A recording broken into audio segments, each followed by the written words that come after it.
আব্বাস সিদ্দিকী যেখানে যেখানে আইএসএফ প্রার্থী দেবে, যদি ওখানে ভোট কেটে বিজেপি আসে, তৃণমূল তথা মমতা ব্যানার্জি যা শাস্তি নেবে নওশাদ সিদ্দিকী মাথা পেতে মেনে নেবে। আর ওখানে মমতা ব্যানার্জিকে লিখতে হবে, তৃণমূল যেখানে যেখানে প্রার্থী দেবে, যদি ভোট কেটে বিজেপি আসে, তাহলে আইএসএফ যা শাস্তি দেবে তৃণমূলকে মাথা পেতে মেনে নিতে হবে। তাহলে আর প্রকৃত অর্থে বিজেপিকে কে রুখতে চাইবে প্রমাণ হয়ে যাবে। তৃণমূলের যদি সেই দমটা থাকে, সত্যিকারের অর্থে যদি তৃণমূল বিজেপিকে হারাতে চায়, চলুন আসুন এগ্রিমেন্টে সই করুন। তাহলে আমরা জীবন দিয়ে বিজেপিকে যেমন আটকানোর চেষ্টা করছি, আরো আটকানোর চেষ্টা করব। বিজেপিকে কোনো মতেই বাংলায় আসতে আমরা দেব না। আপনাদের কি মনে হয় তৃণমূল সই করবে? আমি আপনারা বলছি সই করবে না। কেন?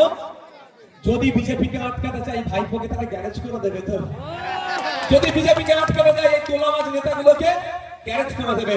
চাকরি চুরি করলো, কয়লা চুরি করলো, বালি চুরি করলো, গরু চুরি করলো, আবার জন্য বেকার পানি খেলো, 100 দিনের কাজের টাকা চুরি করলো। এমন কোন জায়গা নেই যেটা দুর্নীতি করেনি। করতে করতে মৃত মানুষের চোখটাকেও ওরা চুরি করে নিল।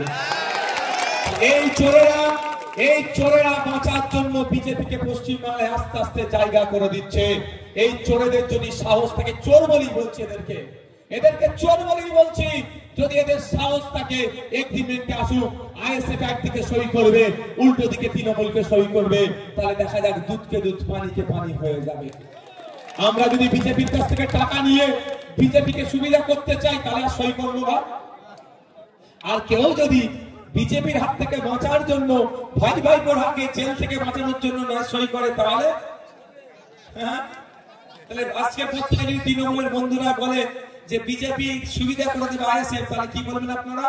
অত কথা বলে লাভ নেই, চলো মমতা ব্যানার্জিকে তুমি রেডি করো, এদিকে আমাদের বড় ভাইজান রেডি আছে, সই করুক। তখন বলবে পেনে কালি নাই। কি বলবে? দেখো পেনে কালি নাই। তাই আপনাদের বলবো, ভাঙর যে আশা দেখিয়েছে, আজকে রাজ্যের মানুষ এটাকে গ্রহণ করেছে। আপনাদেরকে কে আসছে কে যাচ্ছে দেখার দরকার নাই। এখানে এসে আমি বলে যাই, বসিরহাট উত্তর বিধানসভায় 2026 সালে আমরা লড়াই করব। 2021-এ আপনারা বিজেপি আসবে বলে অনেকে ভোট দেননি, ভালোবাসার মানুষ। এখন আর বিজেপি আর তৃণমূল আলাদা মনে হয় আপনাদের? আলাদা মনে হয়? এরা কি অপরের পরিপূরক? যদি বিজেপি তৃণমূল আলাদা হতো, এতক্ষণ শুভেন্দু বাবুকে ধরে জেলের মধ্যে রেখে দিত। শুভেন্দু বাবু যেভাবে বাংলার সম্প্রীতি, বাংলার হিন্দু মুসলমানের মধ্যে যে ঐক্য আছে বিনষ্ট করার জন্য যে ভাষায় কথা বলছে, শুভেন্দু বাবুকে ধরে জেলের মধ্যে রাখা দরকার। তা না করে ছেড়ে রেখেছে, হিংসা ছড়াচ্ছে। তাই আপনাদের বলবো, ওসব তৃণমূলের ফাঁদে আমরা পড়বো না। 2026 সাল আসছে, বিজেপিকে হারাতে হবে, তৃণমূলকে হারাতে হবে, নতুন সরকার গঠন করতে হবে। যে সরকার শিক্ষার আমূল পরিবর্তন করবে, যে সরকার আসার সাথে সাথে আপনাদের কথা দিয়ে যায়, পিজিতে আর যেতে হবে না, এনআরএসে আর যেতে হবে না, আর্চিকরে যেতে হবে না, প্রতিটা জেলায় প্রতি বছর একটা করে আর্চিকর পিছিয়ে এনআরএস তৈরি করবে। এই সরকার আপনারা চান না? এখান থেকে রুগীকে ছুটিয়ে কলকাতায় নিয়ে যেতে হবে। কোনটা চান আপনারা মায়েরা? কলকাতার মতো পিজি হসপিটাল আপনাদের জেলায় চাই না কলকাতায় ছুটে যেতে চান? কোনটা চান? যদি আপনাদের জেলায় চান, যদি ঝাড়গ্রাম জেলায় চাই পিজি, এবার মুর্শিদাবাদে পিজি তৈরি হবে, নদিয়াতে পিজি তৈরি হবে, বীরভূমে তৈরি হবে, উত্তর দিনাজপুরে তৈরি হবে, দক্ষিণ দিনাজপুরে তৈরি হবে, দার্জিলিং এ তৈরি হবে, কালিম্পং এ তৈরি হবে। প্রতিটা জেলায় প্রতি বছরে একটা করে পিজি হসপিটাল তৈরি করবো আমরা, যদি আপনারা আমাদের সুযোগ দেন। চিকিৎসা পরিষেবা নেওয়ার জন্য কলকাতায় ছুটে যেতে হবে না।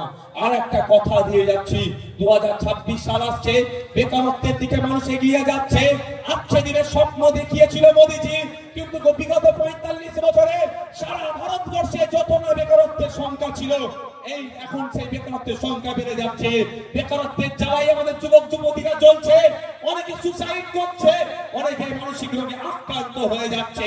আমি আপনাদের কথা দিয়ে যাই, আপনারা যদি 2026 সালে আমাদেরকে সরকারের আসতে সহযোগিতা করেন, ওয়ান ফ্যামিলি ওয়ান জবের ব্যবস্থা করব, প্রতিটা বাড়ি থেকে একজন সদস্যকে চাকরির ব্যবস্থা আমরা করে দেবো।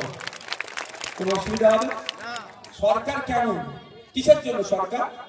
আপনার দুর্দশাকে ঘোচাবে, আপনাকে একটু ভালো থাকতে দেবে। এই জন্য সরকার